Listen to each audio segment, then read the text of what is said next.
Well, all you lovely people, I hope you enjoyed that little video. Let me tell you what, it is hard to find a video version of that story that doesn't make all sorts of assumptions about what Ibrahim was thinking, as he's faced with this decision that he has to make about his son.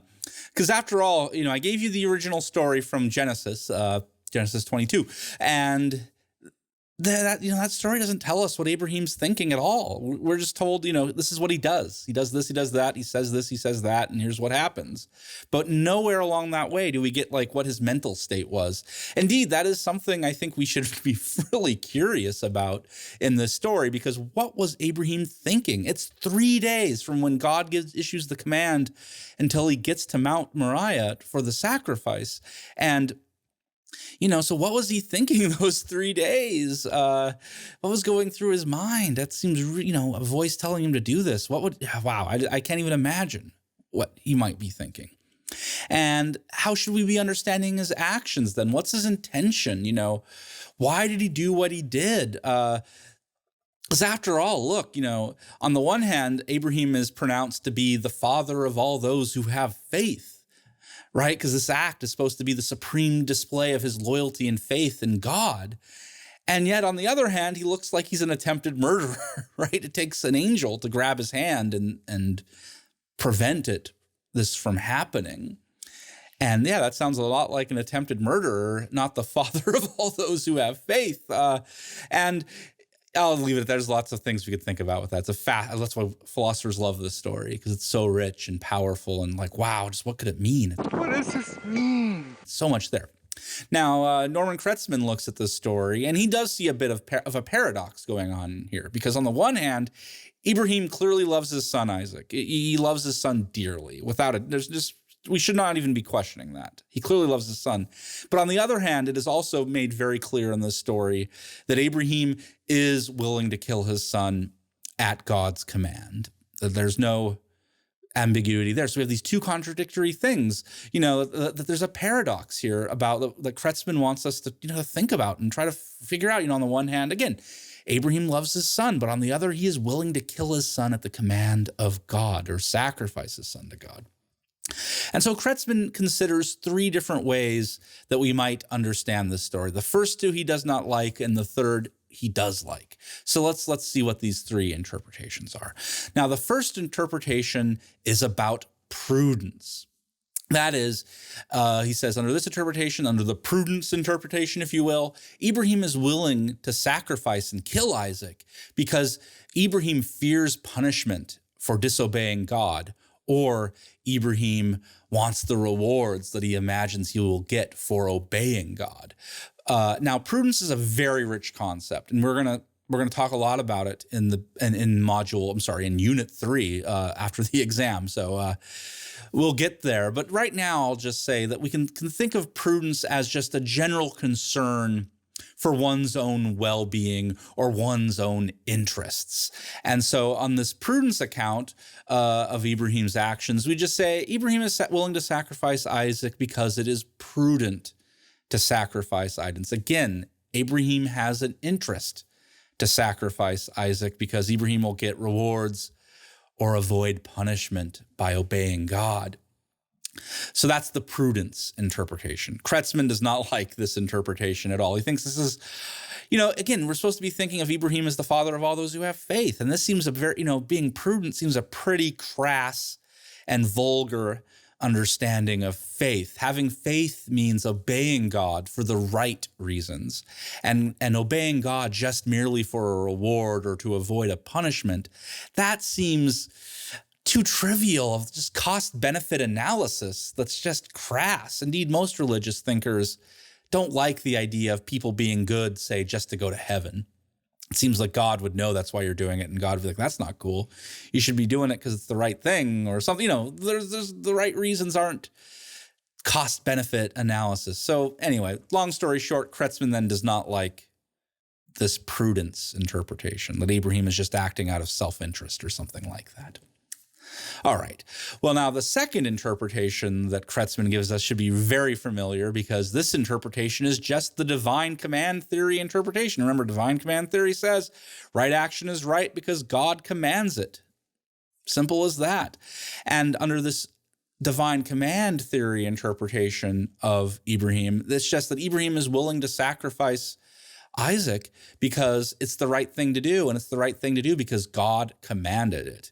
And then, of course, if this divine command view is true, that means that Ibrahim is also aware that God, can make something that was previously horrible, killing your son, into something morally right just by commanding it. And indeed, by the end of the story, then Ibrahim would have to conclude, oh, God changed it back. So first it was, honor thy son, honor thy family. And then God says, kill your son. Okay, divine command has changed. All right, morality is all changed. So then Abraham thinks this is the totally right thing to do. Come on, son, let's go up the mountain. Don't worry about why we're going. And then, he stopped. Oh, God changed morality back. Okay, cool. As you wish. Again, that's the divine command view of this story. That's just goodness itself is changing as God's commands change, telling us what to do. And Kretzmann actually has a very interesting reason for rejecting this for the story of Ibrahim, because he thinks that this makes Ibrahim a cruel father and not a father who truly loves his son, because Kretzmann points out to this line where Isaac, looks around and says, Father, we don't have a young beast for the sacrifice. What are we going to do? And then Ibrahim answers, oh, God will provide himself with a young beast for us to sacrifice. And that's a pretty cruel joke if divine command's true, because Ibrahim knows, right? Oh, no, I'm killing you, and that's the right thing to do because God said so. But I will make a little joke. Little do you know, you're the beast I'm going to kill, sucker. No, that's not... That's a bad father. If your father did that, that's sad. And so he thinks, no, Abraham truly loves his son. Abraham would not make such a joke to his son. And so he doesn't like divine command theory because it doesn't seem to make sense of the story and the love that Ibrahim has for his son. Now, of course, Kretzmann does know, and you see it later on in the paper, he does know all the other problems that we've seen with divine command theory. Again, divine command theory says an action, moral goodness, and what's morally good, what's morally bad. It's all based on the commands of God. And we saw, a whole litany of problems. It reduces the goodness of God to vacuous nonsense. We saw that the divine command theory makes morality arbitrary. And yeah, if God just changes his mind, that's not good. Divine command theory also makes morality fundamentally irrational. And we saw God herself could never justify her commands. It would just be because I said so. That's all she could say. And then we've seen also that, which I mentioned just recently now in the previous video, that divine command theory removes morality from moral reasoning. Again, we're now just debating moral dogma. We're not really reasoning about morality. We're just reasoning about what are the commands that God has given us. What's the dogma here to obey? Anyway, we've seen these problems with divine command theory already. Kretzmann knows these. And so, yeah, Kretzmann knows that divine command theory is super bad, and he does not, super bad in a bad way. Not like the movie, super bad.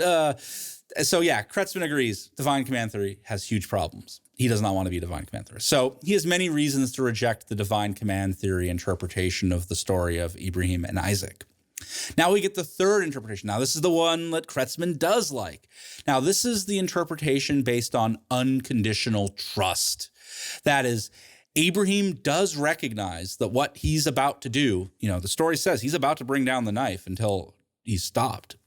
But no, Ibrahim believes that this is without a doubt morally wrong. It is without a doubt morally wrong, horribly wrong, to kill one's son. But Ibrahim also has unconditional trust in God's goodness.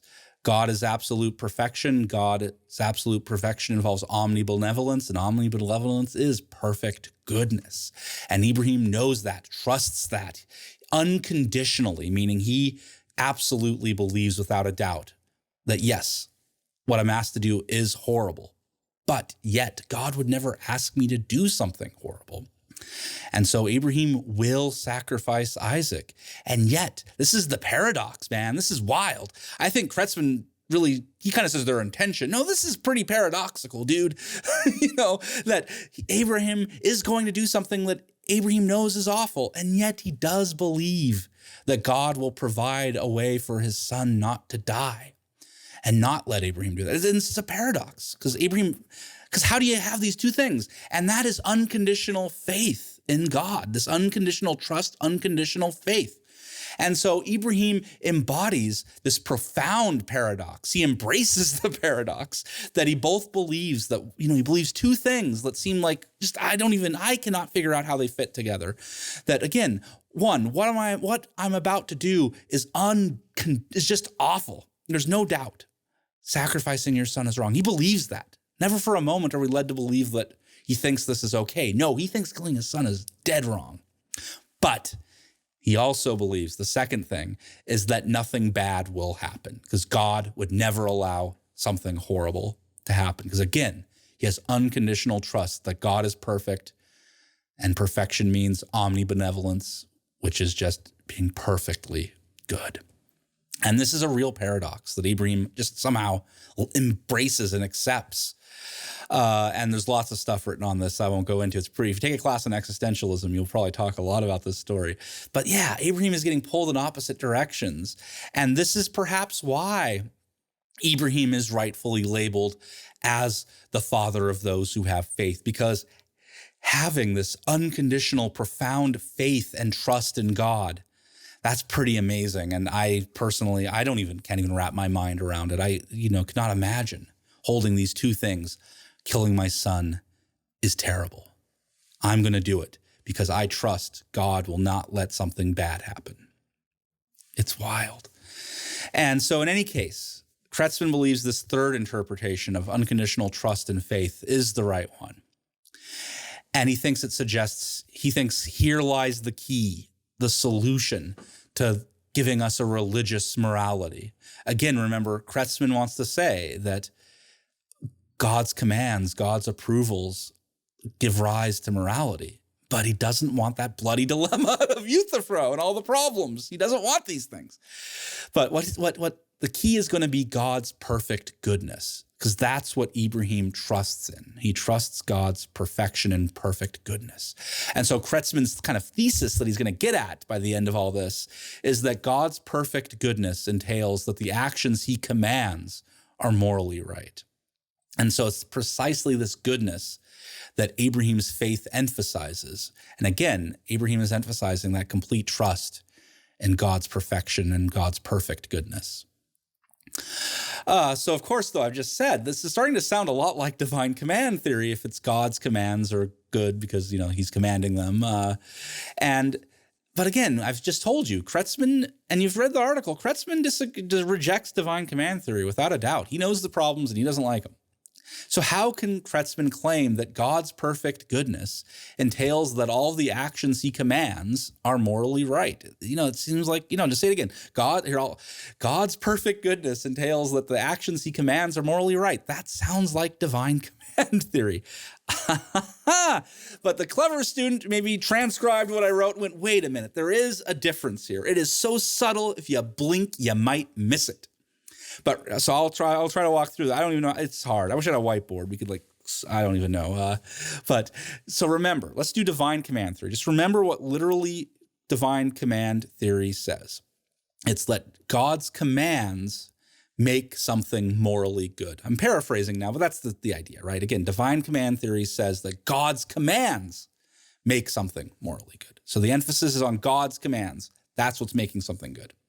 Okay, that's divine command theory. We talked a lot about that.